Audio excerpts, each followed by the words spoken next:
Welcome to Real Gem Radio. This is Daniel Leroux, your host, and so happy to bring you this episode. I had been thinking about doing something at least relating to the MVP race, and then Ben Golliver of Sports Illustrated wrote a nice piece and with a lot of infographics and stuff about his argument for James Harden winning, which I thought was very interesting. And so we started there, and then we went into a lot of other topics, talked about the Warriors, talked about the playoff picture, and then because of the way the playoff picture part goes, we ended up getting into the offseason, some things that we're interested in, some things that we're looking forward to. So it goes in a lot of different directions. I did not do timestamps for this episode, partially because of the way I edited it, and partially just because I didn't think everything flowed into each other well enough that I didn't think it really needed it. This episode is brought to you by SeatGeek, my personal go-to for buying and selling tickets. And if you download their free app, SEATGEEK, and you go to the settings tab, enter the promo code REALGM, REALGM, it will get a $20 rebate on your first purchase. Conversation with Ben runs about an hour and a half, and I think you'll really enjoy it.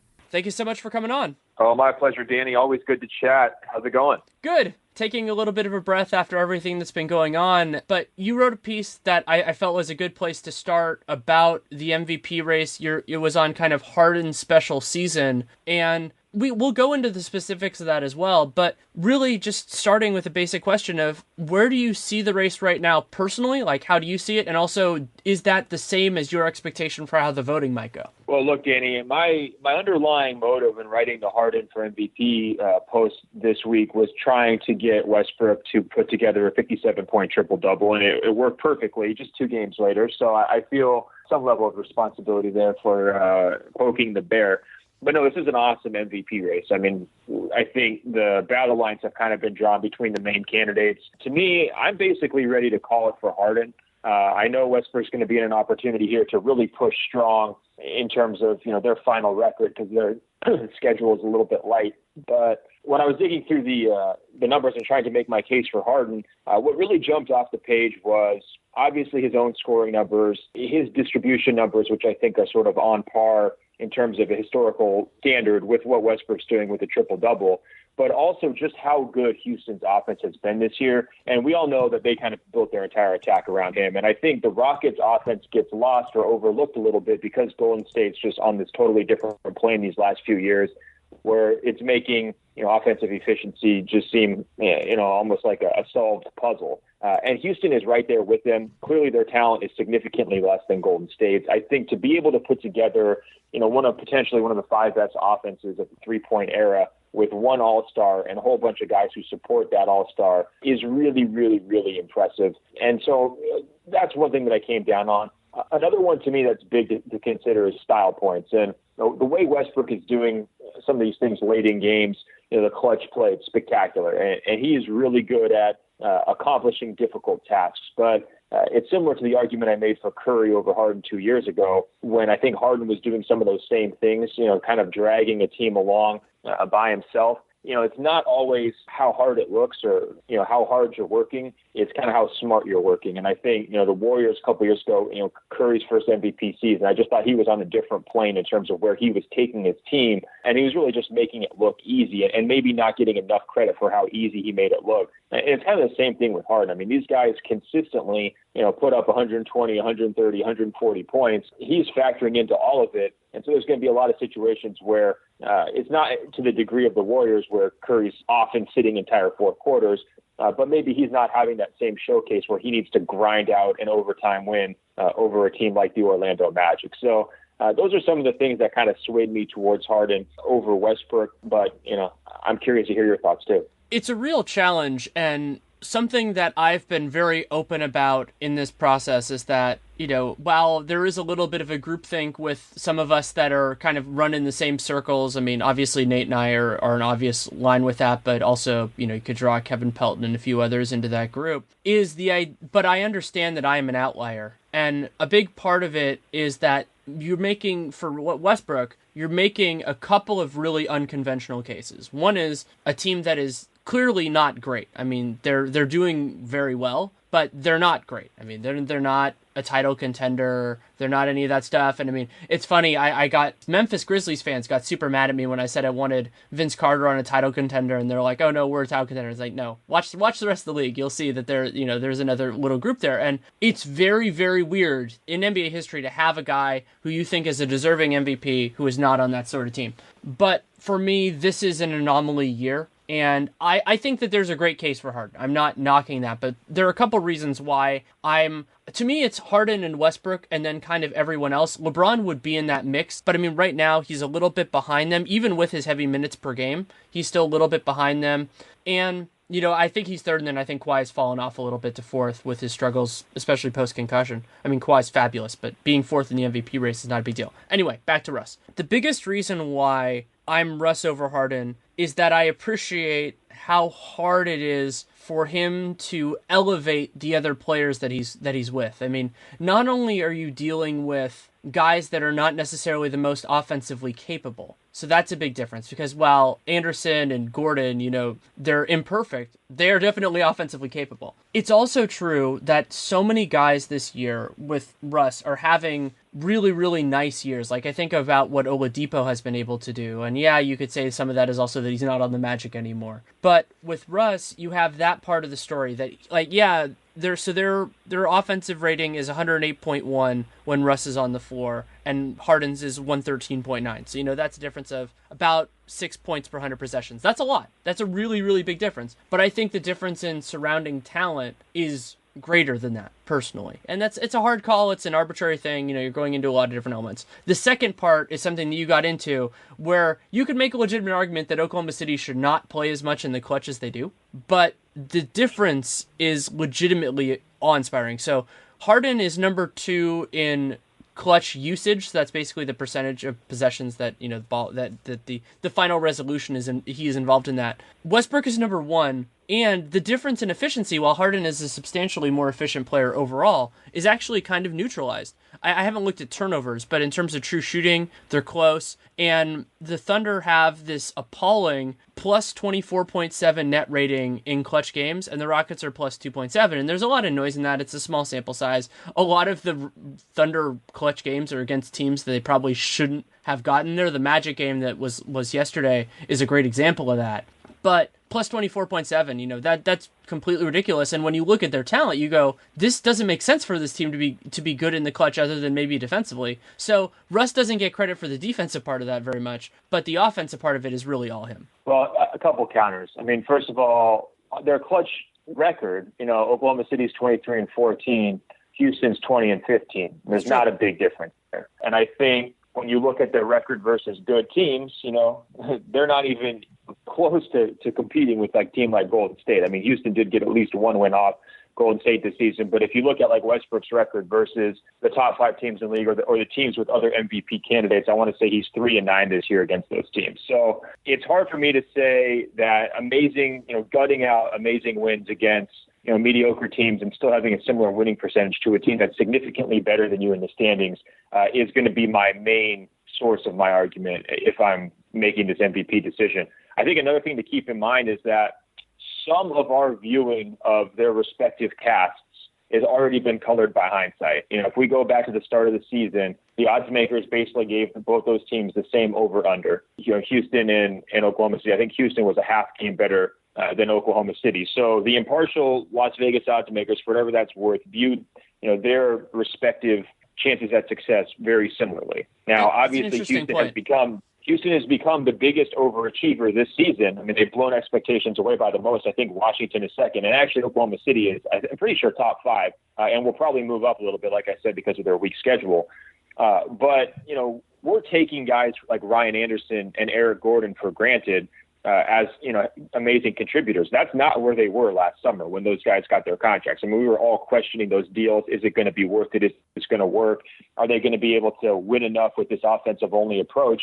And Houston came out of the gate so strong that those questions got put to bed very early, and we just assumed that all these guys were now significantly better than Westbrook's supporting cast.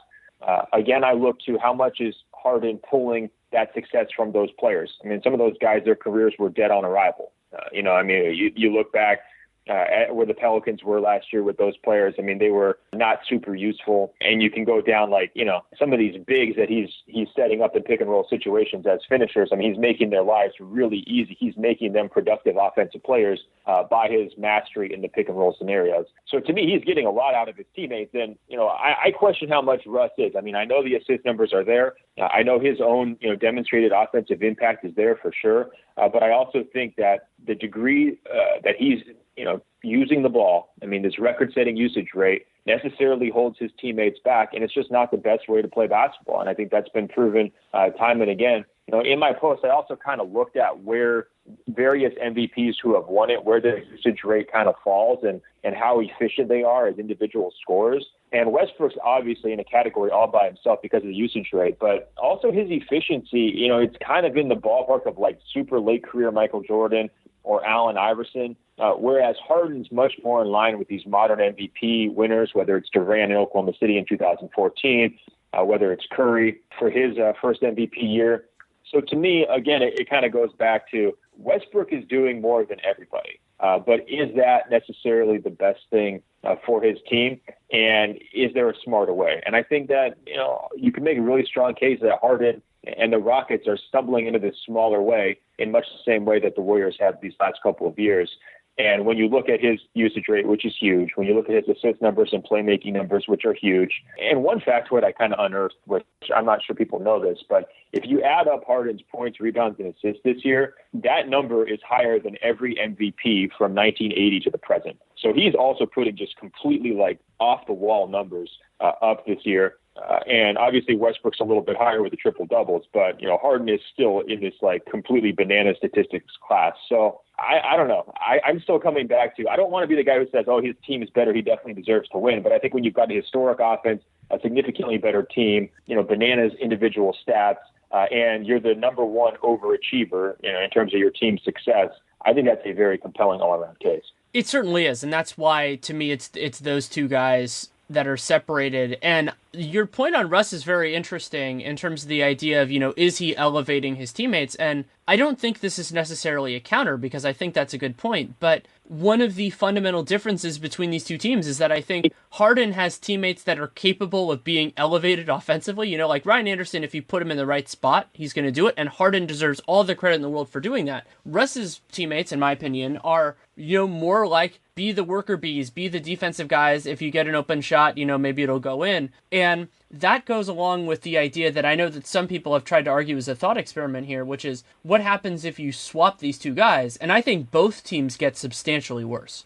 I agree, 100%. And part of that, though, is because Houston has spent about 3 years now with their roster moves trying to get the formula around Harden right, and they've made their share of mistakes. I mean, look no further than Dwight Howard. Morey's really been through this. It's almost like a thought experiment where this is going to work, this won't work, we're going to try this, and then they finally kind of put together this ideal scenario. And by the way, that process involved finding the perfect coach, too, for what makes Harden great and somebody who Harden is willing to respect and kind of play up for. And so the Thunder just aren't there with their roster, and I think that's part of it. And I hate to hold that against Westbrook, but this is not necessarily the ideal team to build around him. I think, he can have a more successful team if they had different pieces around him. And that may very well be coming here in, another year or two. I mean, clearly they were blindsided by the Kevin Durant thing. And, a Westbrook-centric team is going to look a lot different than a Durant/Westbrook-centric team. So, from that standpoint, I think that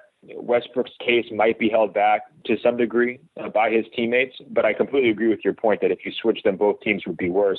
But I do think that Harden's with the Thunder would be slightly better than Westbrook with the Rockets relatively. But again, this is theory. This isn't practice. And I think it's very important to keep the MVP conversation grounded in this 82-game sample size. So do I. And the other element that makes this MVP year so weird is that I think a lot of capable analysts, and I know that I'm a part of this, and I guess you are, would argue that neither Westbrook nor Harden is the best player in the NBA. And that's a very weird argument, too. Well, if I'm starting a team, Westbrook's not even my top 5. I mean, he's very close. He's like 6 or 7, and Harden's towards the end of it. I mean, I'd definitely take LeBron, Steph, and Kevin Durant, before either one of those guys. Right? And you could put Kawhi there, too. Yeah, I would take Kawhi. He'd be my 4th.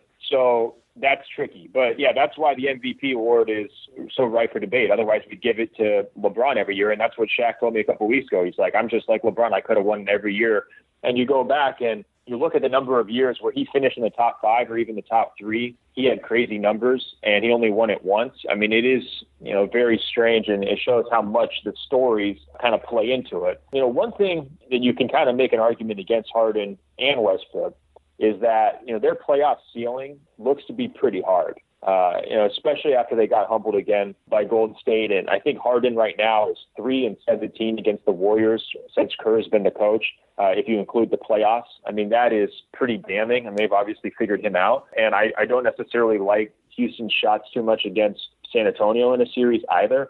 So if we're looking at a scenario where, these top 2 MVP candidates supposedly will probably both be out by round 2, that is a little weird. And that's where I hear the Kawhi people, and that's also, where I hear the LeBron people too. But again, I go back to, it's not about kind of forecasting into the future of the playoffs. It's more about what's happened here during this season and, who's had the most impressive all-around performance. Right. And when I was going through, I put some stuff together when we were doing this, and something I found that was an interesting analog in this is that, so there is a parallel in arguments for Westbrook and LeBron, which is that their teams are they're really good when they're on the floor, but that's true with all 4 of these guys, but they fall off a cliff when those guys are out. Like, that's a big difference. With LeBron, of course, there's the stat that I think they've only won 1 game that he didn't start since he got back to Cleveland. And it doesn't make sense that they struggle as much as they do, considering they have 2 other All-Stars, and there's maybe that goes into some other stuff, which I don't want to get into with Kyrie Irving. And with Westbrook, it's just that his talent isn't that good. That's how it goes. But with Leonard and Harden, those teams have better benches, and their drop-offs are less severe. There is that stat, Matt Moore has written about this, that the Spurs defense is substantially better when Kawhi's off the floor. I think that's a lot of noise, but saying that the Spurs without Kawhi, when they go to those bench units, stay at about the same level is totally fair, because the Spurs and the Rockets probably the 2 best benches in the league. Yeah. I mean, I love the on-off numbers, and it does get tricky because, do you give credit to the guy when he's on, or do you really hold the bench? Is that what's influencing it? Like, I saw someone making the case for John Wall today, and, he's got a crazy on-off impact because of, what happens when they take him off and they're trying to, run things through, who was it, Burke or Brandon Jennings. I mean, some of these guys where it's like you close your eyes anytime they're on the court. So I definitely look at the on-off numbers, and, I look at the real plus minus, which kind of gets to the same thing in terms of, which guys are having the biggest impact. But I think sometimes impact goes beyond just that number. And when Absolutely. I look at Harden in terms of, just locker room dynamics, when I look at in terms of leadership ability, when I look in terms of his fit with his coach's system and how that kind of gives them a distinct style of play and a certain confidence that goes beyond just, when he's on the court, it gives them a structure. A lot of these things I was holding against Harden last year because he wasn't doing, he wasn't able to make it work with Dwight. He wasn't able to put those personality issues aside. He came into the season not focused. It led to a coaching change, and it led to, a lot of turmoil for the rest of that entire season. I think he's taken accountability for some of those things. I think he's grown up a lot over the last 12 months, just in limited interactions with him. And I think his impact on their entire organization is very clear. And I think basically everyone in that organization would swear by his impact in much the same way, that the Warriors would say things about Steph Curry these last couple of years. So I'll phrase that in a specific way, which is, I think that he made the transition from franchise talent to franchise player. And you brought up Curry. That has to be my analog for it, because that's the guy I covered and saw him go through that transition. With Curry, it was a little bit different just because he knew what he was getting into because of his dad. So I think he had the idea of what that was the whole time. But with Harden, he had to figure that out. I mean, think about where he started his career. He started his career as a super sub on a shaky team, and then on an amazing team, and he never had to shoulder that burden. And even back in the day, like, Durant was a different type of guy then too. I mean, Durant, I don't think he stepped into that spot until his MVP year, or maybe the year before that. So I think that that's an amazing transition, and Russ does it a little bit differently. I think that, his teammates gravitate towards him as well. He's a big part of it too.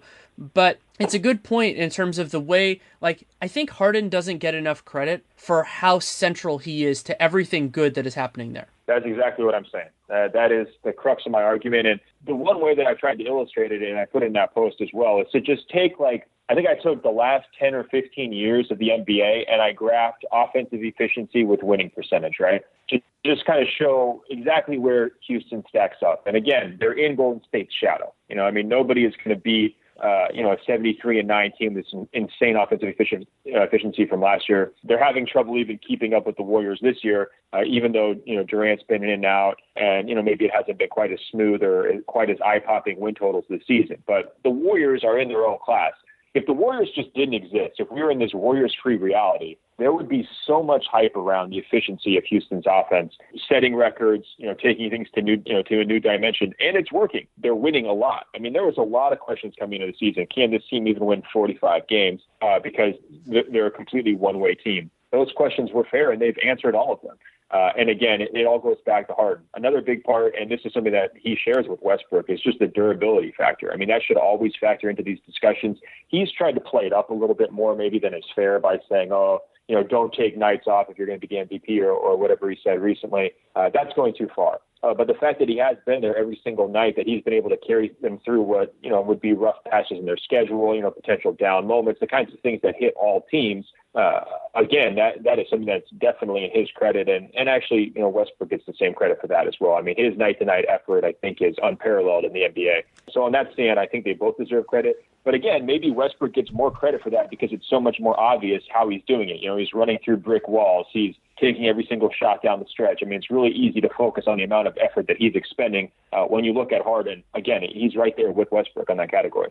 Right. And that's actually something that doesn't hurt LeBron as much. I mean, you say, oh, well, he's missed some games, but I think he's missed 6. But because he plays so many minutes, which I think is a mistake, he's actually pretty much in line. So LeBron and Russ, as we're recording this, are both at around 2,500, and Harden's at 2,700. And that's incredible because when you think about most valuable player, if we're getting rigid at it, the more time you play, the more value you add. And all three of those guys have incredible arguments in that way. Oh, for sure. And it really makes you think, though, imagine if Ty Lue was Westbrook's coach, right? or imagine if, Randy Whitman from a few years ago was Westbrook's coach, where they weren't keeping the minutes off of him. I've actually been really impressed. Oklahoma City has not run up his minutes nearly as much as I thought they might this year. But imagine if Westbrook was out there playing 40 minutes a game, what his stats would look like. And if we didn't have the last 3 or 4 years of sort of sports science information and a coach was left to his own devices with a team like the Thunder, where Westbrook was having such a demonstrable, impact every time he's on the court for everything they're doing, he'd be playing a lot more than, 35 minutes a night. And so from that standpoint, it almost makes you wonder, what would his numbers really be? I mean, it's not inconceivable that he would be at, 34, 12 and 12 or something like that. And it just seems insane, but it's a legit possibility if you just play more minutes. This is an insane stat that I think ESPN put this out today, so Westbrook has made 75 shots in what's considered clutch. So I'm assuming they're going to use the NBA. Yeah, they use the NBA definition, which is within 5 points within 5 minutes. Westbrook has made 75 shots. 72 of those 75 are unassisted. That is ludicrous. Yeah. I mean, that's why they're going to go out in the first round, though. Oh, yeah. Or most likely. And so I don't give him credit for that. I mean, it's cool. It's fun to watch, but I don't consider that to be value. And I go back, I mean, Mike, it's a perfect counterexample, but if you look at Kevin Durant's play in the clutch this season, he has not shot well at all. If you look at the baskets that he's scored, a vast majority are assisted, and that's not a coincidence. And he's had issues. He's definitely made a lot of game winners over the course of his career, but the number one reason why those guys have not won a title is that it's too much pound, it's too much isolation, too much one-on-one late in games. And I think Durant hopefully has found a better way in Golden State. And I'm not sure Westbrook is curious at all about trying to find a better way. And so it's cool. To me, that's almost a gimmick, though. I mean, that's not winning basketball. I think that's proven in recent years now more than ever. It's not the best way to play. So, to me, it's eye-popping, but at the same time, it's not positive in his ledger. It's such a weird year. Another thing that's there is that we've had this, I've had a long conversation now, probably, 20, 30 minutes. And we've barely talked about defense. And I think that's strangely appropriate in a year where offenses are just going through the roof. That, Kawhi is great on that end, and I would say he's less valuable offensively, so you can argue about that trade-off. But LeBron is clearly the best defender of the guys that I consider the top three, but he hasn't provided that much defensive value this year just because of the way this Cavs season has gone. Yeah, this is a very weird year in terms of offense. I mean, all the numbers are up, and so I will admit I kind of factored in defense or the idea of the two-way player a little bit less this year than I normally might. But to me, it's hard to make a defense-first case for anybody besides Kawhi. Definitely when you're looking at Cleveland's overall defensive numbers. So I don't know. I always struggle to kind of determine how much that should factor it in. It's a good tiebreaker for me if guys are having similar offensive seasons. If one's obviously a better defensive player or more complete player, I will look at that. But especially with the season, like you're saying, with the offense, with the record-setting numbers, to me, that's what's driven the entire philosophy of the game, really. It's space, three-pointers, one-on-one guys, taking advantage of more room to work. It's kind of a smarter sport than it was 5 years ago, especially from an offensive strategy perspective. So that's really what I tried to focus on when I was, making my MVP picks. Something that is also strange about this year is that there is a team having a historic season, not historic like they're by their own standards, but the Golden State Warriors, because of everything that happened, they're the best team in the league. They're the title favorites, and they don't have a legitimate MVP candidate in terms of this top four. Yeah, I was prepared to make Durant, a strong case for him. If he had stayed healthy and had the same numbers all the way through, I would have been pushing pretty hard to have him in this conversation and potentially even making the sort of counterintuitive case for him as the MVP, because I do factor in historic success, pretty heavily. If they're leading Houston in offensive efficiency and they have a better record and Durant's even more efficient because of the situation he's been put in, it's really hard for me to say, okay, well, that's not better value. Those kinds of things are really hard to ignore. His injury took him out of it. I think it was just a little bit too late for Steph to get back into the conversation. So it's kind of an anomaly. It's one of those that people might look back on in 10 years, especially if the Warriors win the title. And I think the Warriors have a chance potentially to really make pretty quick work of the playoffs if Durant's back healthy. If they do one of these things where they go let's say 16-2 or 16-3 through the playoffs, people are going to be like, well, how the heck did they not have a single MVP candidate, or why did they have anybody in the top five for votes? But it to me, it's just bad luck. It's a fluke play. Durant gets his knee landed on, and it kind of threw that whole narrative to the side. But I don't know about you. I would have had Durant over both Kawhi and LeBron if he had stayed healthy throughout the rest of the season. It would have been close. I think that it is a testament to just how stacked the Warriors are that you can make a legitimate argument that, Durant was certainly important in a lot of games. He provided, the way I put it at the time, was the offensive foundation for the Warriors because he was efficient that way.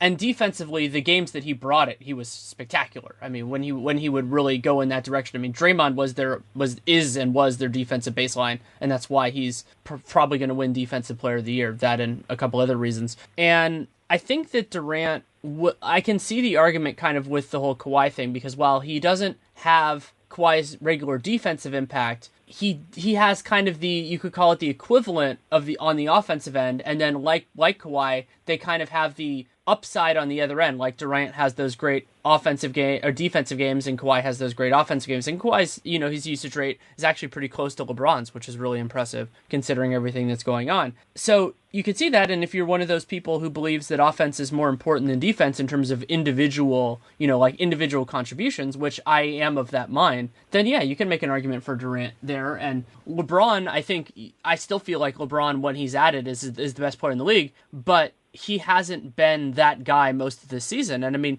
at this point, it's kind of an article of faith that he is going to bring it back. I mean, we do get it for little bits and pieces like that third quarter against the Spurs and a couple of other times, but you can't give LeBron credit for that now when we're not seeing it on the court in terms of his impact on Cleveland's defense. 100%. And they have an award for him. It's called Finals MVP. He's won it a bunch in the past. And his consistency in terms of his impact throughout the playoffs is so much different than the regular season that they should be judged differently. And, I think the one thing that I feel bad for him, it's not the lost regular season MVPs in years where it was kind of debatable, or like a year like this year. I'd still get more upset that he didn't win the Finals MVP in 2015. despite the losing effort. That's the one that kind of grinds my gears. But no, I'm completely with you. Like, it should be all about the 82 games. It shouldn't be about, what is LeBron going to do well in the playoffs that other guys can't do. It shouldn't be about, Westbrook's going to fall out in the first round because one man approach is going to hit a hard wall as soon as they get to the playoffs once he's an underdog. And it shouldn't be about Harden and D'Antoni, all these questions about can they be successful in the postseason. That should not influence this debate. Two different points I want to make before we kind of move off this discussion. One is I have advocated for years, I think publicly for about 5, privately for 10, that the NBA should give out most valuable and most outstanding. This year, those would actually both be very difficult awards. I would probably give Westbrook most valuable, and then give Harden most outstanding. I think that's the way that I would split it. And then the second point, and maybe I'm going to ask Tim Bontemps to do this. I would love to see. I don't think they should give this as a formal award because there's too much noise in the sample. But see somebody give like a media straw poll of most valuable, most outstanding, whatever player of the year for the entire year. So from Halloween or whatever the opening night is to the last day of the finals. I think thinking about that award would be so interesting, especially this year. That case could get so confusing and convoluted and fun. I'm with you. I just think the bad side of that would be the recency bias that you get, Yeah, and that's why I don't think it should be a formal award like that goes on Hall of Fame criterias or anything like that. It should just be like an informal, that's why I was saying somebody like do it as a straw poll or something like that. Oh, so that we're getting updates along the way? Yeah, maybe. I like that. I don't know. It's just tricky because, like, when you really think about it, when we're in June, how much are we going to be talking about Westbrook's triple-double? You know what I mean? Yeah. Like, I just think it's an interesting thing. And so I'm just saying that for that award, like the entire thing, it's going to go to either KD or LeBron, whoever wins the title, right? It could go to Steph. KD, Steph, or LeBron. I mean, basically one of the superstars on a title-winning team. And that's one of the things that's really annoying about these conversations is that it's so hard to remember back to how you were feeling in October and November. It's so hard to not get caught up in the night-to-night horse race aspect of it because, let's be honest, we're oversaturated. I mean, everybody's covering it every single day. Every one of these head-to-head matchups starts to become a prism for this race.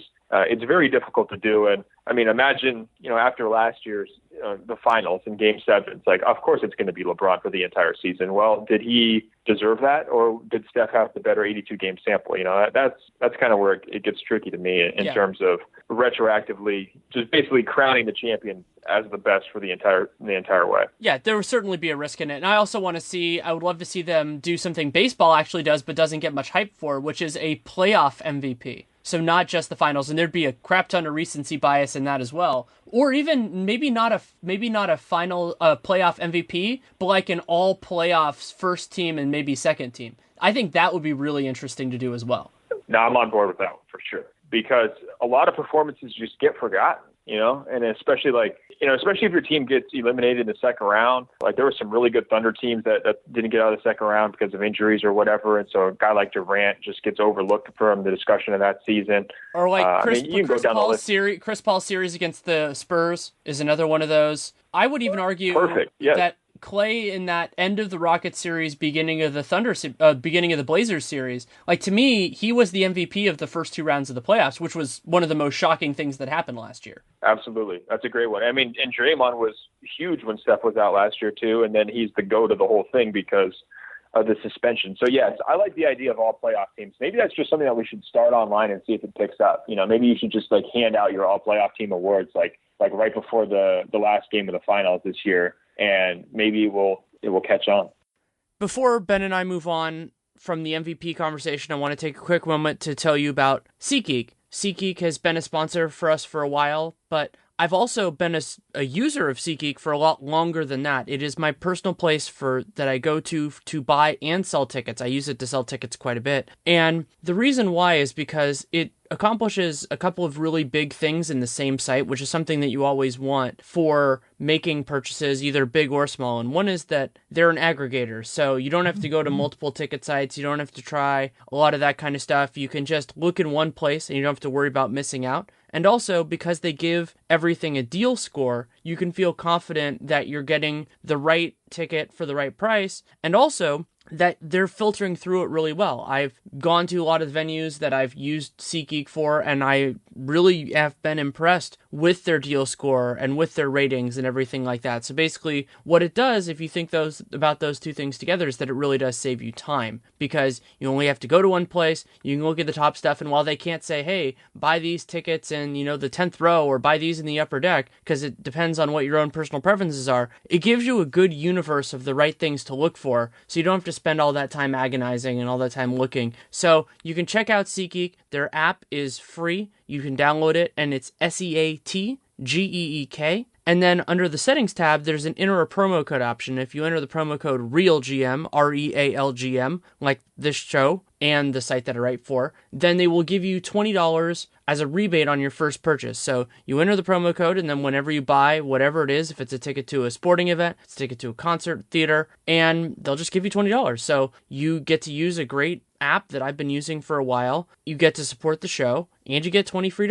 It's awesome. So again, the promo code is REALGM, REALGM. Okay, so you talked a little bit about kind of the Warriors thing, and before we get into, because you dug into some interesting stats with it, before the season, and I felt like an idiot for this for a vast majority of this season, I didn't say it was like a promise or a guarantee, but I was open about the idea that the Warriors could lose 5 or fewer games in the playoffs. And I still think that might be a heavy lift, but I'm starting to think it's more possible than I did before. I think it's more possible, and I was at the gym last night watching the Clippers and the Wizards, and the buzz around the gym kind of caught me off guard. It was funny. Everyone was like, this is going to be a quick playoffs, isn't it? Like, this is going to go down very quickly. And I think some of that is just the fear-mongering about the Cavaliers right now. I think some of it was just the nature of seeing the Warriors dig out of that huge deficit against San Antonio and come back to win by double digits without Kevin Durant. And it's also, I think, accumulated the idea that, like, the Clippers, Rockets, and Thunder are all like little brothers to the Warriors right now. I mean, they really don't have any shot whatsoever in a series based on how one-sided all of those matchups have been. That, I could see why your original prediction is starting to look pretty good. I mean, I can definitely see it. Here's a couple of things for context. So I went back to basically 96, the 96 Bulls. And what I looked at was which teams have been the biggest sort of front runners in terms of, or like the heaviest favorites, right? So what I did was I looked at regular season point differential for the best team, compared it to the second best team, and then just see like who has the biggest gap, right? The 96 Bulls had a point differential that was 4.5 points better than any other team in the league. The Warriors, this year's Warriors, have a gap of 3.7, which is bigger than every other team since those 96 Bulls. So that includes the 2015 Warriors, which were heavy favorites during that regular season. That includes the 2008 Celtics. That includes the 2000 Lakers. That includes the 97 Bulls. That includes the 2001 Spurs. So a lot of these teams are title-winning teams that I just mentioned, and the Warriors have like a significantly bigger gap over the field than any of those teams did. And by the way, San Antonio is really, really, really good this year. And if the Warriors didn't exist, they would have one of the better point differentials we've seen in a while. So that leads me to believe that we're kind of back in this familiar place we've been. And maybe everybody's still scarred by the blown 3-1 lead, but the Warriors should really be considered to be on this gigantic pedestal entering the postseason. I'm not sure what the feeling is in the Bay Area, if people are sort of back to that place, and that's all where we all were for the entirety of the last regular season and even the previous regular season for most of it as well. But these guys are on their own plane, and I think that the top tiers right now is basically Golden State 1, San Antonio 2. If you want to put Cleveland 3, or if you want to throw a couple other teams in that mix, I don't know how you're feeling about Boston or Houston or whoever, but to me, the top tier at this point is a one-team tier. Yeah, I think that it is as well, and I would say that just because of their ceiling, that Cleveland is actually the biggest threat to the Warriors of anybody else, because San Antonio is a wonderful team, but they have specific structural deficiencies. And so the takeaway that I've had, and I think that you talked about the feeling in the Bay Area, I haven't talked to too many people today, but I'm guessing the last 2 days have shifted it dramatically, because the Warriors did have a nice win against the Rockets in Houston after the overtime loss, but that wasn't one of those galvanizing definitive games. They were better for a large portion of the game on that was Tuesday, and then Wednesday, they sucked in the first quarter. Spurs played great, and then they annihilated San Antonio for 3 quarters. So the final score, was an 11 or 12 point win, but I think it was like 90 to 63 in the last three quarters, and that's just appalling. And San Antonio has some of those deficiencies, and so the place that I've gotten to with this is actually very similar to where I feel about the Cavs in the Eastern Conference, which is there are a lot of great teams. They deserve immense credit for what they've done, but I think that a lot of the best teams are specifically ill-suited to facing the Warriors within their conference. So the Spurs, I worry about their offense. The Rockets, the Warriors have a good job, do a good job of handling Harden, and then the Warriors' offense is going to be a bear for the Rockets. And then if it's the Clippers, I mean, in many ways, the best thing that could happen to the Warriors, assuming they get the 1 seed, which is a hell of a lot likelier now than it was yesterday, is that they would root for the Clippers to get the 4, because I think the Jazz are a more challenging matchup for them than the Clippers. They're a trickier matchup, and I think that they don't have the ingrained mental advantage they definitely have against the Clippers. Yeah, and that's why we come back to, is 16-5 or 16-3 going through the playoffs possible? I definitely think it's possible. A couple other factoids on the Warriors. They've got the best point differential right now since the 97 Bulls, so better than last year's 73-win team, which is crazy to think about. The highest offensive rating since the 92 Bulls. It's one of the top 5 offenses of all time. The most assists since the Showtime Lakers, they were gunning for that assist record. Looks like they're going to fall just a little bit short, but still they've been just ridiculous in terms of their ball movement and commitment to their system.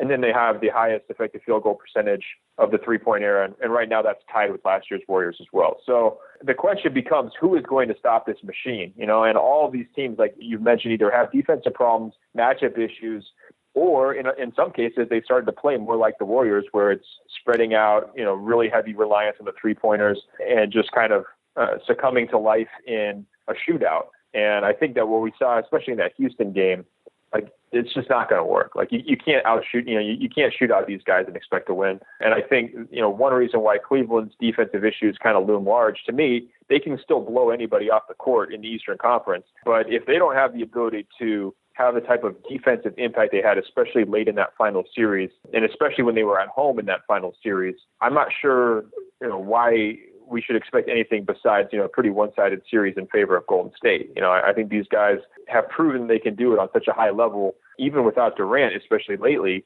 that, if I'm a Cleveland fan, I'm getting real nervous about that matchup. I think this is going to surprise people, but when you were talking, I was thinking back to Jay-Z has a line in Never Let Me Down about everyone want to be Hope, but Hope's still alive. And I think that's what this Warriors team is that people are trying to do what they're doing. And to their credit, I mean, Houston has gotten to a different level, but nobody can reach that level because they don't have their talent. I think the biggest difference, as great as Curry and Durant are, the kind of the runestone in figuring this out is actually Draymond Green, because no other team has a guy like him who makes these 5-out lineups not only good offensively, but actually functional and elite defensively. Exactly. I mean, if Tristan Thompson or Clint Capella could shoot three-pointers, I would feel much more comfortable about those teams in their matchup with Golden State, But when you have to have a guy on the court who's not going to have that level of stretch to his game, or you have to have other guys who can do those things, but they can't protect the rim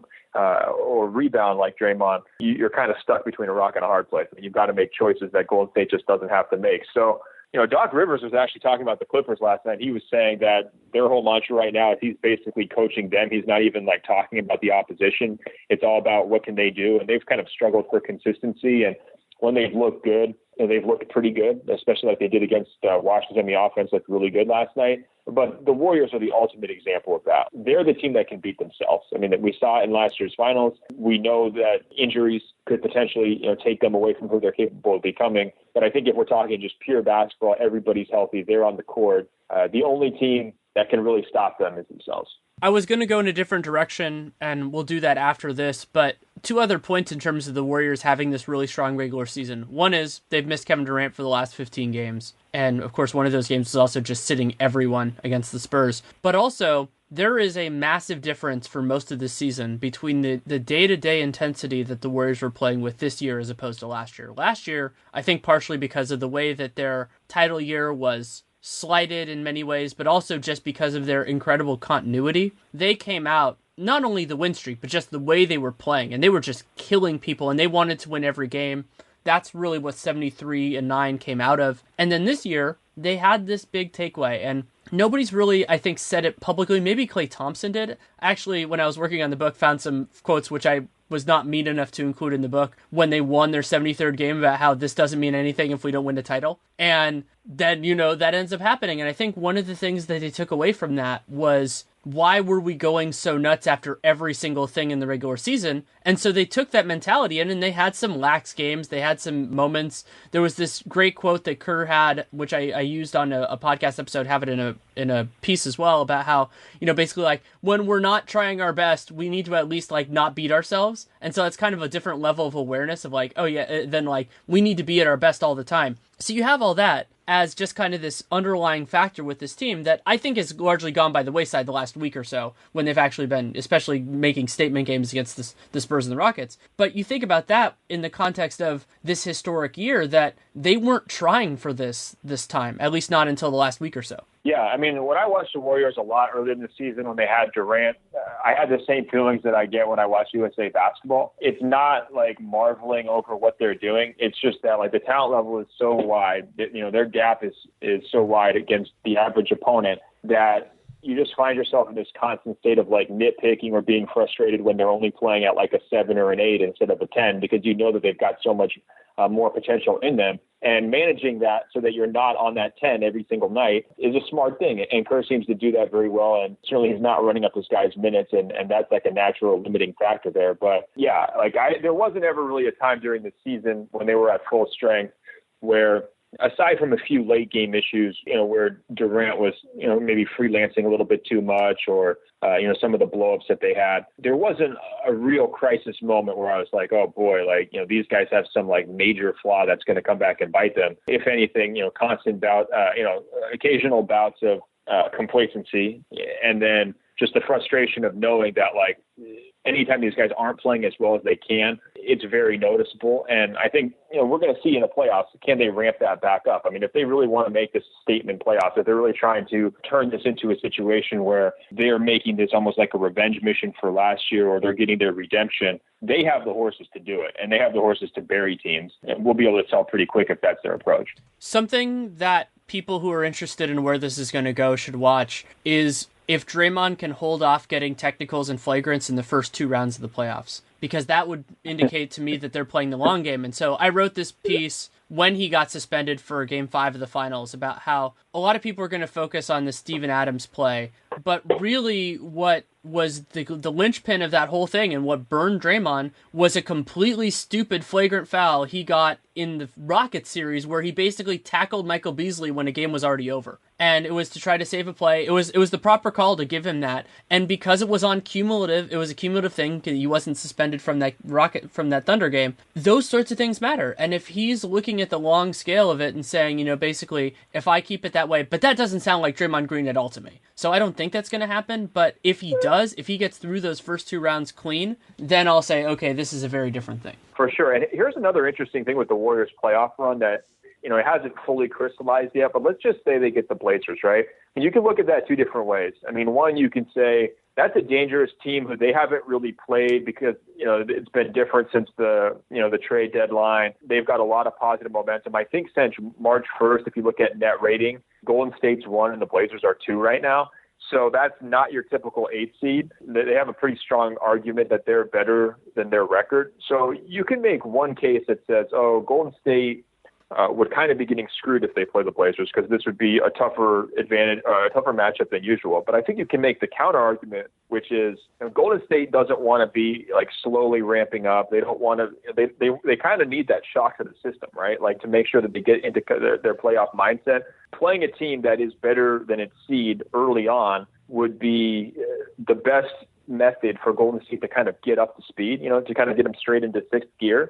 And, Portland's got a pretty good offense, kind of get Golden State, push them a little bit in some shootouts. They've got a good home court advantage. So I mean, all this talk about who's going to try to duck who in the playoff races and whatever, you could make a case that the Blazers would be the best thing to kind of happen for Golden State from a psychological standpoint or a preparation standpoint. Well, yeah, like 2 weeks ago, I did a podcast for Locked On Warriors where I posited the idea that in many ways it was more dangerous to face the team that got the 8 than the 7, because the team that got the 8 was winning their way there, and the team that got the 7 is going to be losing their way there. Because what happened is you had this huge boost at the beginning of the season for 7 teams. They were playing really, really well. They had all that happened. And then inevitably, and then there were teams that sucked. And that's what created the gulf that made it so that, 7 teams had a 99% chance of making the playoffs like a month ago. Like that was a very different thing than most years. And my logic was, a lot of the early part of that, why banking wins is important, is because it secures you a spot in the dance, but it doesn't necessarily relate to how good you are at the end of the season. And so the logic then at that time was, the team that wins, probably it was going to be the Nuggets and the Blazers. But I'm like, if somebody else jumps past them, that means they were killing it. They were killing it even more. Is that team was going to be on a better run? It's kind of like that team that surges into the NFL playoffs and then wins. It's a lot different in a single elimination than in a 7-game series, but that sort of same logic. But there's a fundamental difference with the Blazers, and I think they're a great team, but in terms of being a favorable matchup for the Warriors, is that they don't do as much of the grabbing and pulling of Stephen Curry as the Grizzlies do. And I feel like it's a less physically demanding series in terms of not necessarily risk of injury, but just bumps and bruises that can really accumulate over playoffs, over facing Memphis or maybe even Oklahoma City. So it might be harder fought, but it's going to be like when two technical boxers fight, as opposed to when 2 guys who just throw haymakers the whole time. And so even if it's a longer, if it's a 12-round fight as opposed to being like a 10-round, they're still going to come out of it with less damage taken. That's a great point. They also don't have anybody who can really punish Durant. Their power forwards. If Golden State wants to go small, they don't really have someone who's going to make going to really hurt him physically, and they don't have a great defensive matchup for him on the other end in terms of he can get any shot he wants against the Blazers, basically at will. So it is kind of a good tune-up that way. But I also think Portland, they're not going to just roll over. Oh, hell no. Like a team like Denver, I could see finger pointing. I could see getting blown off the court in game 1 and just that being the entire series. And so I think from that standpoint, again, maybe your points about Memphis are excellent. They do have a mental advantage over Oklahoma City. If somehow they caught Oklahoma City in the first round, which it doesn't look like it's going to happen, I could see them welcoming that matchup as well. But, I think Portland, it's a known opponent. In terms of style of play, and they have positional matchups basically across the board. I think it'd be a good way for Curry to get through clean, like you're saying, and also get Durant back up to speed as well, but still get pushed a little bit. So I don't know. I'm kind of looking forward to that series. I hope we're not jinxing it here. I hope it doesn't fall apart after we have this podcast. Yeah, it's entirely possible that it could. But so you also have the really fun intellectual dynamic of what happens with Yusuf Nurkic. So Nurkic is fueling the awesome high pick and roll that the Blazers are doing, which causes problems for everybody, and they deserve immense amounts of credit for that. He's a good screener. He's active with that. He's a big dude, and so you have that element of it. And, he's a beast on the offensive glass. So those are both things that the Warriors can sometimes have trouble with. And so my question in this series is going to be, if it happens, how quickly is Steve Kerr going to go to his more silver bullet type thing? So that's Draymond at center and playing Clay, and you might even want to put Iguodala, depending on how you bounce all of those guys around with Nurkic. So you negate a lot of the benefits of their high pick and roll if you have Draymond on one side and Clay on the other. Because, yeah, Clay's going to get smoked if he gets Nurkic if he can get that quick seal. But Lillard's not going to get the space for a shot. This isn't like when he absolutely demolished the Miami Heat because, Hassan Whiteside stays back on everything. It will be a fundamentally different approach, but Kerr has been reluctant to use a lot of that kind of stuff because it puts a lot more wear and tear on his guys, and doing so in the first round is a little bit dangerous because you're going through the entire playoffs with the expectation that you're going to have to win 16 games. So when they make those shifts is going to be important, but at the same time, the Warriors have a very good idea at this point of how to defend Portland. It's part of the reason why they've been so good against Oklahoma City this year is that once the Warriors have a playoff series against the team, generally they figure out what makes them tick. This is, I think, Ron Adams is a big part of this. They figure out what makes them tick, and even if that team has structural changes, you see the lessons in the regular season, and there's no greater example of this than the way they defend James Harden. Yeah, they've got him pretty much figured out. Yeah, I mean, Nurkic it's fascinating because like his, potential issues in terms of like, covering ground, like you're mentioning, but also turnover issues and foul issues. I mean, all of those are things that you can kind of get by with a lot of times against a lot of teams, but the Warriors are uniquely equipped to exploit, right? You want to know what I would do with the Warriors rotation against them? What's that? Start David West and play him like 5 minutes, then pull him and bring in, and then go to Draymond at center for a few minutes while Nurkic is still on the floor. Then bring in whoever, Pachulia, JaVale, whoever you want, to be the center for that part. And then, probably give David West some second quarter minutes. Because what that does is it takes Portland out of their defense instantly. Like, West is feeling his mid-range jumper right now, and West is burly enough that Portland's not going to do a lot of their bully ball stuff in the same way. I think that could really work. I also completely don't think Kerr's going to do it. Yeah, I don't know. We'll see. I mean, the last series was interesting because it did seem like when they played last year that there was almost like different sections of it, and of course, Steph kind of changed everything. But people forget before Steph came back, like that was a competitive series. Portland didn't roll over.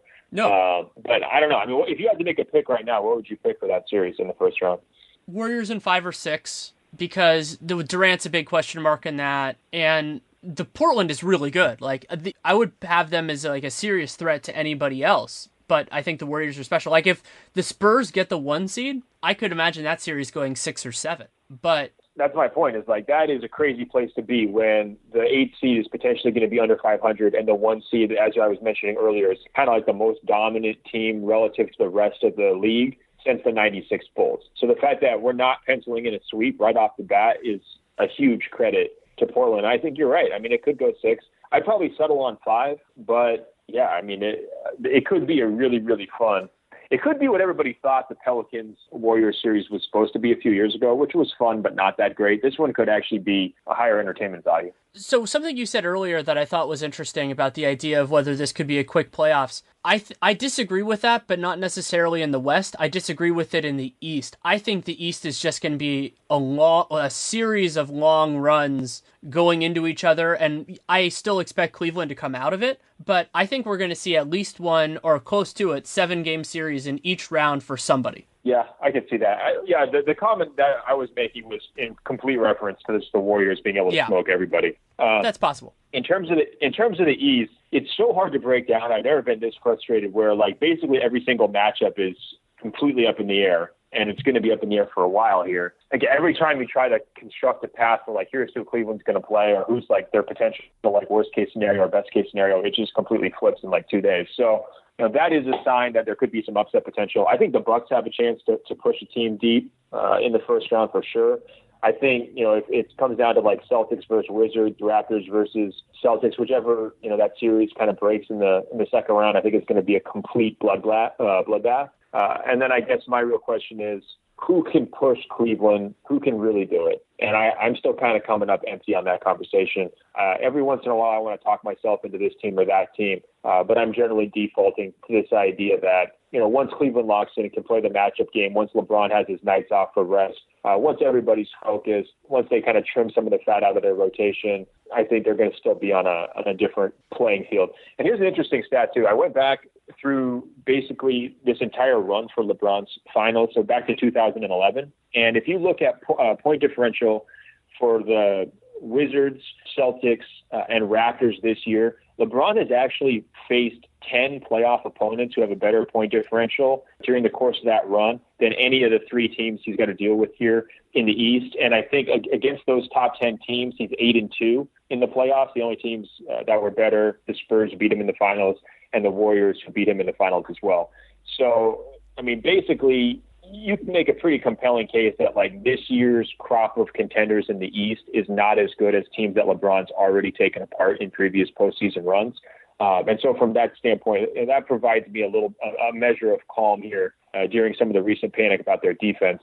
It's like if he could take out the Celtics, if he could take out the Pacers when they were, pretty dominant, if he could make really easy work of the 60-win Hawks, there were some injury issues there, obviously, then I have a hard time getting too concerned about any of these other teams. I think they're all really good, but I'm just not sure there's a great team in that mix. There also is not a team that has great talent to face off against Cleveland. So the Wizards have John Wall, who's great, but they don't have anybody to defend LeBron James. And that's a major problem. And they're also going to be putting, Markieff Morris probably will be spending serious time on Kevin Love. That's a big problem. Big problem. And Cleveland can just kind of sit guys on certain spots, and they don't have to help as much. I think that'll work out well. To me, the best chance of those three, if they can get to full strength, which is as big an if as there really is Toronto. Because what Toronto has is they have rim protectors, they have athleticism. They're actually at their best, and we haven't seen that at all. Their defense could be a kind of a bizarro version of what Oklahoma City did last year to the Warriors and caused them so much trouble of blitzing, making sure they can't get much at the basket, and then just staying consistent on the perimeter. I mean, DeMar DeRozan is shaky on that way, but that requires Kyle Lowry being 100%, because if Lowry is less than that, their offense is not going to be good enough to allow their defense to get set enough to do that. Yeah, and I think that at full strength, this year's Raptors are definitely better than last year's Raptors. So you can kind of make that argument. And, they weren't humiliated in that Eastern Conference Finals. It wasn't the best series, but there was competitive moments. But, yeah, still, I mean, that's kind of some mental stretching. And we got to see Toronto get there. I mean, if they wind up in that 4 seed, they're going to get pushed potentially by Milwaukee pretty hard. I mean, that could be a real what you're talking about, 7-game series. I mean, it could be a situation where Toronto's going through, 2 or 3, 2 7-game series just to get to the Eastern Conference Finals. Cleveland maybe has a lighter load, depending on how it breaks, or if they face off in the second round, that wouldn't happen. But I don't know. I guess even in a best case scenario for the Raptors, I have a hard time believing they're going to be able to slow down Cleveland. Here's a kind of abstract question for you, but I think you'll enjoy it. So it looks like the top 4 teams are pretty well settled in the East, and then the bottom, it'll be 4 of probably 5 teams. So Celtics, I was going to say Celtic. Celtics, Cavs, Wizards, Raptors on the top, Bucks, Hawks, Heat, Pacers, Bulls on the bottom. Putting those together for a playoff series, which combination do you think, which combination would you most want to see? I understand the Bulls are going to be in prime position to kind of like jump back up into this, but I don't really feel like they want to be there. I hope not. So I think my hope is that, first of all, the teams who don't want to be there, and I think to me it's very clearly like the Bulls and the Pistons like definitely don't want to be there. I hope they're both on the outside looking in. In terms of the first round matchups, I guess selfishly, I want to see if Milwaukee can really do this. So I want them to get the 5 seed to just have, whatever is the weakest opponent remaining, so they have the best shot at upset potential. I think my dream world would be Milwaukee steals a first round series and then pushes Cleveland in a second round series, and we really get a lot of Giannis postseason discussion, because I feel like the hype that was there for him earlier this year has cooled a little bit, and I think he's still one of the best stories in the league. So I would love to have him get that big showcase, LeBron versus Giannis. Everybody starts to talk about how, Giannis is the future of the Eastern Conference. I think that would be a lot of fun. And I'm willing to sacrifice, by the way, the Dion Waiters versus Cavaliers revenge match to get that. That's fine by me. I want Atlanta out as soon as possible. So, if that, I'm not sure who would have the best chance of just kind of thumping them. I guess maybe it'd be Washington. So, maybe I'd like to have that matchup. In terms of, I think from a storyline perspective, if we could get the Celtics and Pacers 2-7, so that Paul George gets a taste of a potential future landing spot, and we can really get those rumors going. I'd love that, because to me, like, that ship has kind of sailed. I'm not sure how this is ever really going to work with Paul George in Indiana, and I think it's better that he realizes that. I mean, his just frustrated quotes just come out constantly, and so I think if he can kind of, see a team on the rise, see what could have been with some of those, midseason trade discussions, and then, turn in a valiant effort and defeat, that's probably the best method for him to move on from the Pacers that we could hope for. So I'd like that. I'm not sure if I've actually matched up these quite properly, but those are some of my initial thoughts. Those are all interesting. A couple more that I want to add. Pacers Cavs, just to see how close Paul George is to what we thought he was going to be. I think that's an interesting one. And also, I'm a big Miles Turner believer, and that would be a great showcase to kind of see where he is at this point against Tristan, to see how all that's going to work. I would enjoy that. I would love Bucks Cavs in any round. I don't really care where it is. I don't know how that I mean, I guess they could fall off and lose a couple of games off their expectations and fall into that, whether it be a 2-7 or probably not a 1-8, but possibly. And the other one for me is I want to see Raptors Cavs. It's not going to happen in the first round. Second round, my ideal would actually, I guess, be Pacers Cavs in the first round, then Bucks Cavs in the second, and then Raptors Cavs in the finals. I think that would be fantastic. And anything that allows that to happen, I'm fine with. So or you can switch the order around a little bit, but just to make that happen. And then in anything that facilitates the Celtics Wizards second round series, I'm on board. I don't really care what needs to happen. I just want the funeral. I think it'll be a lot of fun. And in the East, you can get that drama. Now Cleveland is making some drama involving them, but I also want as much fun as I can outside of Cleveland's part of the bracket in case they end up running roughshod through it. Yeah, and I think the most fun definitely would be Celtics Wizards grudge match. I mean, no question. And then I think, yeah, and then the next most fun thing after that is keeping Giannis around for as long as possible. So I think what we should be rooting for is Raptors, Bucks, 4-5, but then that kind of screws your plan because then the Cavaliers only get one of those two teams. But that assures that they're going to get one of them, which is also kind of good. Yeah, for sure. Yeah, I'm worried that the Cavaliers-Pacers situation would wind up getting depressing really quick, like for Paul George. Which is a good thing in some ways. That could push him out. Yeah, I mean that's to me like, well, yeah, we could talk about that a little bit. I mean, I think the Paul George situation is far more compelling to me than what the Hawks have been dealing with Horford and Millsap. Because with Horford and Millsap, there was always the possibility that they were going to leave. But Paul George, he's going to have to get back to the level where he was, an unquestioned All-NBA guy. Like that, if he can get back there, that would be really special and fun. But if he basically, says, I'm not coming back, or even is not non-committal about returning, which is what I think is more likely to happen, how Larry Bird reacts to that will actually shape the course of the league. Because while Paul George is not an MVP candidate, probably, he is that next level guy, and he is one of the best second guys that could actually become a second guy because of what Boston's doing, and theoretically, if we're going to go crazy with what LA can do, just because if they get him without giving up any assets, then that allows them to be a lot better. Yeah, I think what's important to keep in mind about the Pacers situation is I don't think Larry Bird will find himself in a position where he's just waiting and hoping that he can re-sign Paul George sometime down the line. And I don't think he's going to wind up in a situation where he's got a fully disgruntled star going through an entire season. I think he would much rather just conduct the auction, bite the bullet of, okay, we had to move on from our star player who people liked, and just move forward with guys who want to be there. And I think, unfortunately, if they go out in round one quickly, like we're kind of expecting, I think it's going to kind of come to a head with Paul George, where we usually always make the pros and cons list for these superstars in terms of do they want to stay, do they want to go. I'm struggling to find what you would even put in the pro-con column for Paul George to stay in Indiana. Like, what's keeping him there? I mean, and everyone points to if he can get this major designated max, that's definitely a possibility. But let's say he can't. What are his other reasons for wanting to go there? They just had coaching change that hasn't been great. The core players don't really seem to accentuate him that well. They're incredibly inconsistent and frustrating night to night in terms of what they're doing. Is he really growing and improving as a player like we expected? I'm not sure. Is it a marquee market? Not really. He just finally got his own shoe deal. I mean, that took quite a while. And their ability to add and players who can help him compete for a title is basically non-existent. I just don't see that happening here this summer or on a short timeline. And they've also tried. Like, they've made a lot of trades and a lot of moves to try to flip things up around him to make forward progress, and they just haven't done it. So that's a lot of cons. Those are a lot of things working against the Pacers, and loyalty factor is necessarily going to be there for sure. A lot of times guys feel an obligation to stay, but if I'm him, I don't know. Like, this has started to really swing against the Pacers. I think over the last 6 months or so.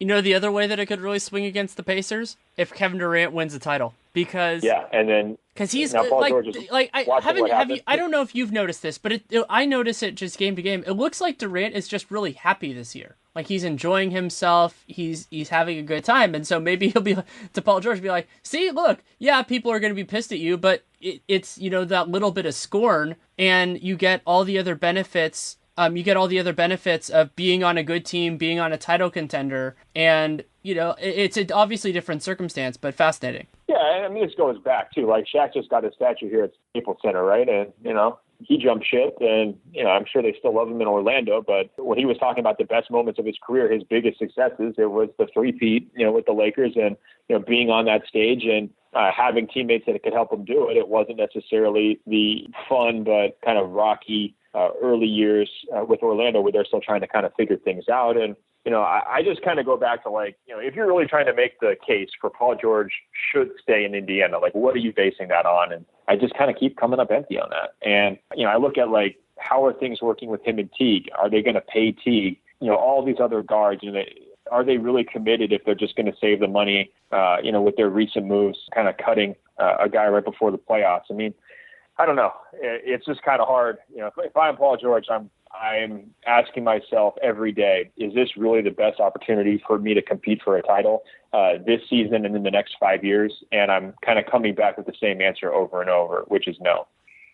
I'm largely of the same mind, and the Nate McMillan hire is a good point to bring up because it was so tone deaf with a lot of what they were looking to do, and they fired Frank Vogel and didn't really hire him with something that was an inspired choice that would give confidence. And you brought up Jeff Teague. Nate and I actually riffed on this a little bit on Dunked On, and because we did this like random player thing, and I went in a direction he asked me about Jeff Teague, where I would want to make a decision on Paul George before I made a decision on Jeff Teague, because if they're going to trade Paul George, they should not re-sign Jeff Teague. Yeah, I think that all major decisions this summer for them will be made after they decide whether or not to keep Paul George. And I'm pretty firmly of the mind that, like, if they're getting the brush-off treatment, kind of like frustration, or like if his exit interview, he comes out and he sounds pretty upset after the way the season goes down, and he's not really making a lot of overtures, even publicly, to like, building something long-term in Indiana,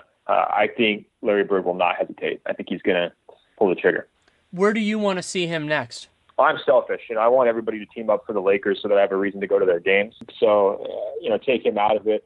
I mean, I thought the Celtics scenario made a ton of sense, both for him and Butler. And then hearing the possibility they could have gotten both those guys is, kind of mind-blowing. Wait, what? I haven't heard this. There was like the Cavs GM said that there was a moment where he thought the Celtics were potentially going to be able to add both Paul George and Jimmy Butler at the trade deadline. You didn't hear that? Oh my God! Was that on the podcast he did with Zach Lowe? Yeah, exactly. I didn't hear it. Oh my! I've been busy. Yeah, no. So like, I mean, that would have been insane, and I would be really worried if I was the Cavaliers had that happen. But I think just in general, like, any star should be looking at Boston if he wants to compete for titles for the next 5 years. I mean, the way that they're set up, even though they have questions like, what do you do with Isaiah? How long can Horford, be an impact guy? I mean, they're just really in a nice spot, and they've got great alignment with their front office, their coaching staff, their key players. I mean, they have all the kinds of things you want from sort of like an A-list organization. So I'd start my list with the Celtics. And then, for guys who are more concerned about off-court stuff or being sort of like the Russell Westbrook version of a high-profile team, I think the Lakers are still kind of sitting there as, a potential backup if people are looking for that. But I don't know. Who else do you see as possible landing spots for him? I would love to see what he would do in Miami. Yeah, that's another one I thought about too, for sure. He would fit in really well with kind of what Spo wants to do. I think that as a chemistry piece on the basketball court, I can't say off the court, that he would mesh well with Dragic and with Hassan Whiteside. I think the three of those guys together would be really good. And while Miami does a great job of kind of pulling these depth wings and, getting Rodney McGruder, immense credit for them for finding him and doing that, Tyler Johnson, Josh Richardson, it's very hard to get a guy who can be kind of a little bit bigger than that, be a clear-cut starter, second or third best player on a championship contender. So they would be a nice fit. And for Boston, a lot of like the way that you have to think about what you want there is how there's a lot of imputing about how you would GM, because like I think about the idea of, man, it would be so cool if they could get another free agent there and then coalesce the remaining assets into single guys, but we haven't seen them do that yet. So like I know exactly where I would be going, like if I were running that team, and it's different than what Danny Ainge is going to do, but a lot of it is also about opportunity. And so like I think about a big difference between now and a year ago is that I have this stat that I fall back on a lot about how, the last non-Pistons team to win a title without a player who had already won an MVP award. It was Larry Bird's first title because he hadn't won an MVP yet. He won it like a year or two later. There aren't that many MVP caliber guys that are hitting free agency and we think are going to change teams. So when you move outside of that, then you're getting into a different conversation. So I guess you want those guys to team up. Yeah, I mean, and they should be thinking about it. And I think that there is going to be like a Kevin Durant effect here. If they go ahead and win the title, the next group of guys who are up, whether they're trade targets or they're free agents, are going to be thinking, who can we pair with, who has cap space or the ability to create cap space for two of us so that we can even be in this conversation, because you have a lot of guys who are really good in this age range between 25 to 28 who are thinking, can I realistically get a title here if Golden State's going to be this good for not only this season, but the next, 2, 3, 4 years, however long they're able to re-sign, Curry and Durant for the summer. So hopefully these guys are thinking outside the box in terms of trying to pair up. Hopefully some of these GMs are going into the summer with that being part of their pitch, and I'm sure they are. I don't think I've told you my favorite crazy Boston idea. It's not, I think, the best path for them, but if this is what's available, is that theoretically, I know that they're going to be uncomfortable giving Isaiah his next contract because he's going to be older, he's super small, there are a lot of risks there. If Chris Paul expressed a willingness to go there, to sign Chris Paul and trade Isaiah, I think would just, think about how good that team would be next year if basically you made that change and then used their other money aggressively, draft picks, however. At that point, then you could probably trade some of their contracts and everything else to get, you could probably do that swap and get Jimmy Butler or Paul George in that way. Then all of a sudden you're a title contender. Yeah, I mean, while we're poaching the Clippers, I think we should potentially think about a scenario. What if the Lakers are able to sell Blake on staying in LA but being the face of the Lakers, and then they can trade, say, their upcoming draft pick and somebody like Russell as part of a package to the Pacers to get Paul George. So now, their new look core is built around Ingram, Blake, and Paul George. That would be something where if I'm Paul George and Blake, I'd be like, oh, this sounds like more fun for the next 5 years than the current situation that those guys are in. And it's not completely inconceivable from a cap standpoint. Obviously, this is the best possible scenario for the Lakers' new front office to hit the ground running. But I do think the broader point here is that we should keep an eye on the Clippers in terms of their stars and do those guys move, because they have a pretty hard ceiling, I think, coming into this playoffs with the way they've been playing, just kind of inconsistency-wise. And the sheer volume of free agents that they have in terms of key guys who are going to be hitting the market this summer, all it takes is, Redick to decide he wants to take a big cash out from some sort of middling team. And then all of a sudden, their formula is pretty much broken in terms of their ability to compete with the best teams. So that could set off kind of a domino effect. So, yeah, I think Chris Paul, to me, is the most likely to remain with the Clippers just because of his financial reasons for doing so. And the family reasons, too. I talked with Dan Wojcicki for Real Jam Radio months ago, and I floated the Boston idea, and he said, I just can't imagine him moving his family there. And I thought that was a really good point.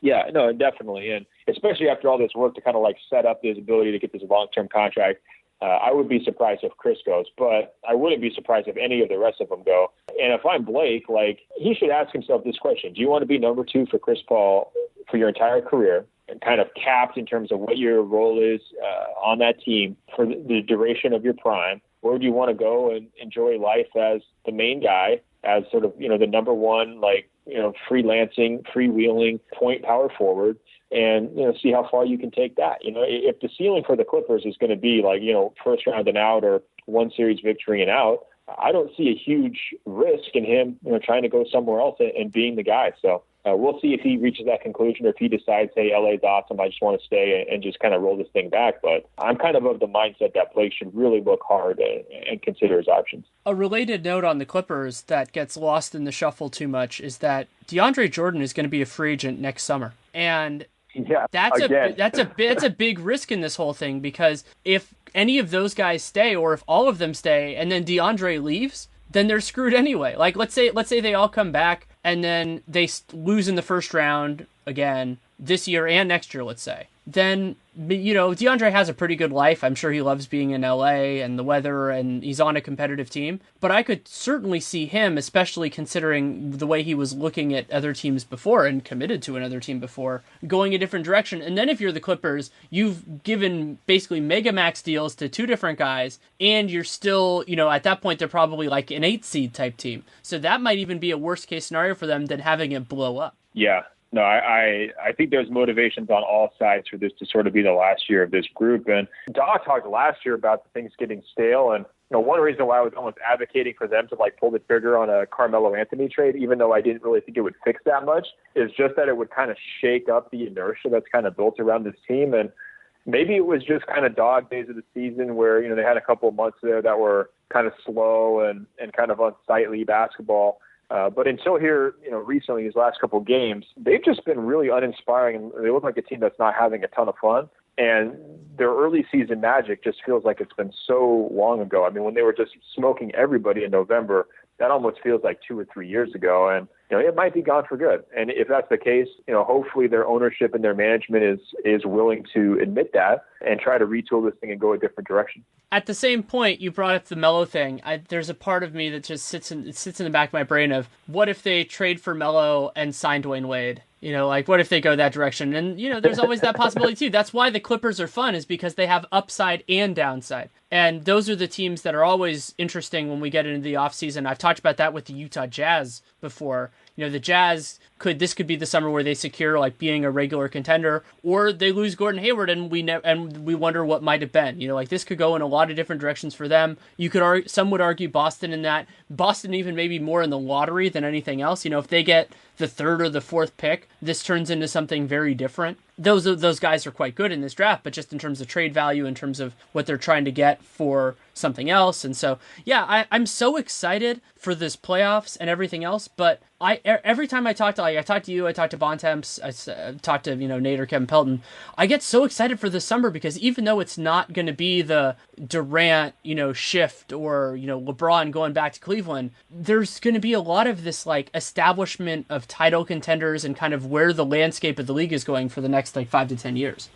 For sure. And to go back to your Hayward thing real quick, I think he has got more pressure on him than almost anybody outside of the Warriors, Cavs, Harden, and Isaiah Thomas. I think if you take those guys out of it, Gordon Hayward strangely has the most pressure in this playoffs, because he's got no track record of postseason success. They've been building so steadily to try to just even get into the playoffs. He's going to carry such an immense burden to try to keep their offense going once they get there. And, they're going to be in a series basically guaranteed against a team that has significantly more playoff experience than them, almost no matter who they face. If they play the Clippers in the first round, it's going to be a series where LA has an advantage at point guard. The centers are going to cancel each other out, and Blake has a big advantage at the power forward spot. So that basically means Hayward has to win his spot, and he has to win it convincingly against a team that's got some, a guy like Mbamute or whoever you want to throw on Hayward, and they've got some defensive options for Hayward. And then he's also just in a contract year where he hasn't really been discussed as that much of a flight risk, not nearly to the degree of guys like Jimmy Butler and Paul George have been discussed in trade rumors. But he absolutely could decide Utah doesn't have the ability to compete for a title because they're going to have to pay George Hill. Boris Diaw is pretty much done. Joe Johnson was a short-term fix, and if they pay Hayward tons of money, they've already maxed out Gobert. How are they going to be able to really attract talent in the short term to put around him, where he could be part of his own reason for leaving? You know what I mean? If he's not able to deliver in the postseason, he could easily come to the conclusion that it's just not going to work in Utah. And that's a weird place to be in, because I think the analogy I made one time, it's sort of like you're slowly climbing a mountain and you get to the top and then you realize there's a fork in the road. That's sort of where the Jazz have been, where everything's been real good and kind of promising and slowly but surely getting better until this huge inflection point where it could all be taken apart if he leaves. And then they're going to be, stuck in a completely different spot for their long-term future. So, and to kind of add on top of all of that, he's been a little bit banged up recently in terms of his knee issue. So, I don't know, man. That is one of the most intriguing summer plots to watch in the first round. And if they go out to the Clippers in 5 games, which is definitely possible, given how well LA has sort of dominated that head-to-head matchup in recent years, what do you do if you're him? Yeah. I mean, well, and so you think about, like, as much as I love the Jazz talent, let's say Boston gets a top 2 pick or even the number 1 pick. Their talent is not that different from Utah, and they have more financial flexibility to get better beyond that, and they have another Nets pick. Exactly, and what if their pitch to Hayward is the same thing we talked about with Butler and George earlier, which is, look, you come here and sign, and we'll trade for Paul George. God, like if those two guys, after being compared for all these years in Kevin's chats, if those two guys end up as teammates. Oh, I know, but that's like a legitimate possibility. Or even Absolutely. if it's not Paul George, what if it's Jimmy? What if Boston's master plan for Hayward is you come here and sign, we'll trade for Jimmy, and now they have the best roster 1 to 8 in the Eastern Conference, or at least right there with Cleveland next season, right? I mean, that is a very compelling alternate reality, especially compared to one where, say, Utah decides, well, we can't afford to pay everybody, so George Hill leaves. And so now it's back to this question mark at the point guard spot, and, they're still waiting on Cam Favors and Burks and all these other guys to stay healthy. Sounds better to you, And, like, not to mention, like, the coaching factor, and Hayward would be a god in Boston. There's no doubt about that. He would be a gigantic fan favorite there. So that is compelling, and imagine if Tom Brady shows up at his free agency meeting, like these guys know how to play this game of recruiting. And I think he's certainly a guy who deserves to be watched a little bit more carefully than he has been in terms of names that could move this summer. Yeah. It's going to be a fascinating development. Last time we did a podcast together, I asked you the question of what teams you're enjoying watching the most, and I feel like that's a good way to end this one as well. Just who are you enjoying? I know who you're watching, but who are you enjoying the most? Oh, that is always a tricky question. You can say not the Bulls. Yeah, no, definitely not the Bulls. I mean, there's a lot of teams that I've really just completely grown sick of. I mean, I think like a lot of people, I've enjoyed seeing the fruits of the Nurkic trade on both sides. Like I've enjoyed watching the Nuggets since that trade. I've enjoyed watching the Blazers since that trade. The Pelicans have been really weird to watch after the move, and they're kind of ripe for second guessing. But I still stand by their thinking on that and sort of what they're trying to do going forward. I don't have a huge problem with it. I've liked watching Towns, in Minnesota down the stretch for sure. Has been awesome. But I'll admit, a lot of the games I'm watching here are involving either the top 5 teams in the league to see how that's going to shake out, or the MVP candidates, because all those guys have sort of been must-see TV. And we've kind of reached a point where, a whole bunch of these teams, either if they've either been mathematically eliminated or they've been effectively eliminated. It's kind of gotten to the point of the season where we're honing in on the cream of the crop. I've been heartily enjoying the Bucks. Just with Middleton getting back, I've been devastated that Middleton and Jabari didn't get to play together, but they're so much fun. I could see them being problems for a lot of other teams. And sometimes at the end of the regular season, I like to focus on teams, because until the last week or so, that I'm not completely sure are going to be in the playoffs, but are still relevant. So I've tuned out largely to the Magic, to the Suns, to those type of teams, because I just feel like this isn't a representative sample, and I don't want to get myself tied in with stuff like that. Like if a guy looks apathetic, their team sucks. So this is a nice opportunity for those teams when on situations where maybe there aren't as many. And since the Bucks often play when the Western Conference isn't going on, I end up watching them a lot. Been really enjoying them. Of course, the Warriors. Hold on one second with the Bucks. Who do you think, or what do you think their chances at winning a series, and who do you think they have the best chance to beat? So it's changed a lot over the last week. So I said the thing about how I was watching them because I didn't think they were going to they were going to be really in the mix. I think their best shot, it actually might. I really don't want to use recency bias. I'm going to say it's the Raptors, because they have guys to throw at DeRozan, and Kyle Lowry's not going to be 100% probably for that series. We haven't heard anything on him, which is crazy. Like the lack of transparency. Like I'm not the biggest person who says like you have to report everything, like you have to get into all that. But there's a difference between that and radio silence for like a month. And so when you have radio silence for like a month, you get into that moment of, well, maybe he's not right. And if Lowry's not right in that series, Toronto's going to have some major problems because they don't have a great guy to defend Giannis, and Brogdon has been doing a nice job, and Chris Middleton's phenomenal. Middleton is going to make DeRozan cry defensively. So I think that you have all that tying in together. But I also think they match up well against the Celtics because they have no fear of Isaiah Thomas. I mean, Thomas had a great game offensively, but in those moments, like Brogdon was backing him down, Brogdon, they could make him feel him defensively. I think that could work reasonably well.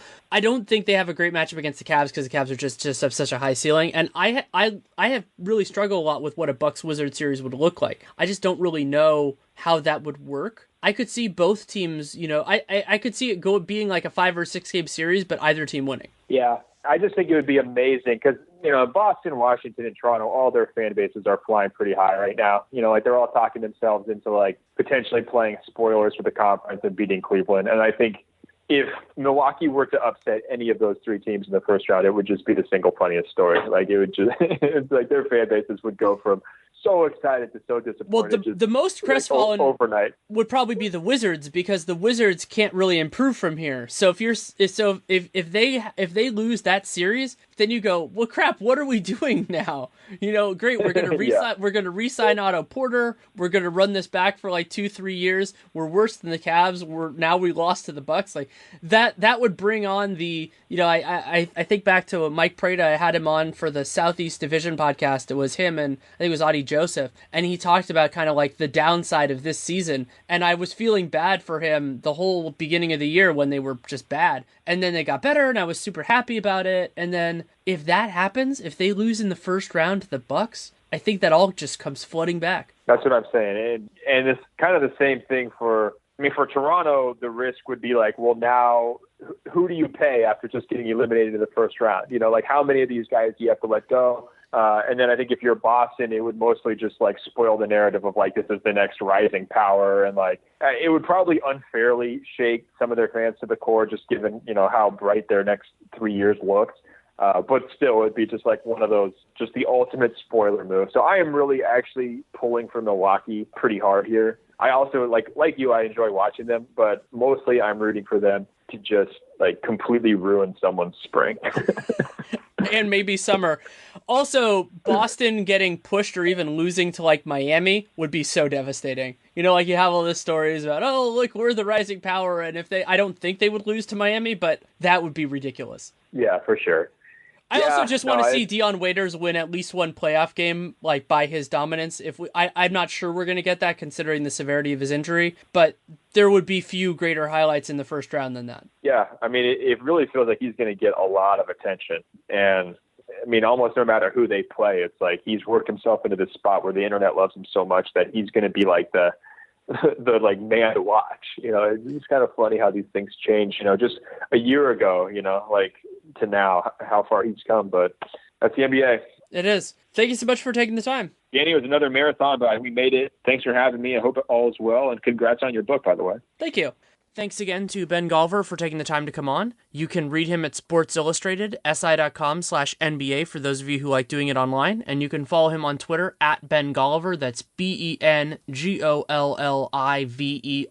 Really do enjoy talking with him and going through everything else around the league. There was a lot that we wanted to get through, and we didn't plan out very much of it other than the MVP conversation, and it went in some fun directions. I really did enjoy that. So, not exactly sure what I want to do next week. I have a couple of different ideas. I'm actually going to spend most of the week up in Portland for the Nike Hoop Summit, which is going to be a lot of fun to see some of the upcoming prospects. Those are usually kids that are going to be in college the next year. Not always, but it really does depend. But that's the general landscape of it, and I'll be checking out some NBA as well, of course, when you do that and talking with some nice folks. So we'll see where all of that goes. I might do podcasts related to that. Probably not. We'll probably do something on Dunked On, though. So you can check that out. For those of you who are Warriors inclined, you can listen to Locked On Warriors, which I do with regularity, the Dunked On Basketball podcast. Nate and I just did the Twitter NBA show Second Screen on Wednesday night for Warriors Spurs, which ended up being a surprisingly engaging game considering the way that it started. And we're probably going to take next week either off or close to it because we're going to be away, but then we'll be back on it after that, after we both get back, and it's going to be a lot of fun to go through that, and we'll probably, I don't know if we'll do some Twitter NBA shows as well where we do the halftime and post-game, or whether we'll do more of the Second Screen. And with all of that and everything else, you can give me feedback, good, bad, or indifferent, DanielLeroux@gmail.com, at Daniel Leroux on Twitter. If you take the time to write it, I will take the time to read it. I do not promise that I will be able to respond. That's just the way that this goes. And yeah, it'll be fun. I'm actually going to be able to be doing more writing now. As some of you may have heard, I just announced today that, or not today, but recently, that I finished the first manuscript for my book. I'm writing a book on the Golden State Warriors history. So basically from 62, when they moved to San Francisco, to present. And then, of course, going through that ties in older stuff as well, because players like Wilt Chamberlain and Al Attles and numerous others played in Philadelphia. So that history is in there as well to a degree, but it is focused on 62, the present. It should be out in October. That's the timeline that Triumph, my publisher, has given right now. It has been a giant undertaking. I am so thankful to Chris Reyna of Real GM and numerous other people for being so accommodating of it. It's been a big project, as you could imagine, with it being a book and all. So that is something that's been in the works, and it's not done yet. The way the first manuscript works is there are a lot of editing processes that need to go through. I've already started my next round of editing, and I will continue doing that for a while. But it is a wonderful step in the process, and I appreciate everybody who's already been supportive of that. When more news comes out, of course, I will tell you. But that's enough for now. Still working on what direction I'm going to go next week, but I'm certain that it'll be fun. And also proud to be a part of the CLNS radio family, which is growing consistently, which is fabulous. And so you can check out the CLNS radio app as well. And there are a lot of great podcasts that are on there too. So you can check all those out, including some that I've guested on at recent times or in the past. It really does depend. So, but if you want to support the show, there are a series of different great ways that you can do it. You can leave a rating, leave a review in the podcast player of your choosing. That really does help because it just gives other people a reason to check it out, and especially if it's positive, but that's the way that it is. And also subscribing, downloading every episode really does help, especially with a show like Real Jam Radio, where my release date changes around based on when I have the time to edit. This is one of the rare times where I was actually able to record and edit on the same day. Usually that doesn't really work out, but it did today, so I'm really thankful for that. And also, of course, you can check out our sponsors for this episode. That is SeatGeek. So SeatGeek, you can buy and sell tickets there, and if you download their app, SEATGEEK, and enter the promo code REALGM under the settings tab, then you can get a $20 rebate on your first purchase. It's a great way to check out the app. It is something I used before they were a sponsor, and it's something I will use. Well, hopefully they're always a sponsor, but you never know. I really do love it, and I've used it for a long time. So check it out, SeatGeek. Thank you so much for listening. Take care, and make it a great day.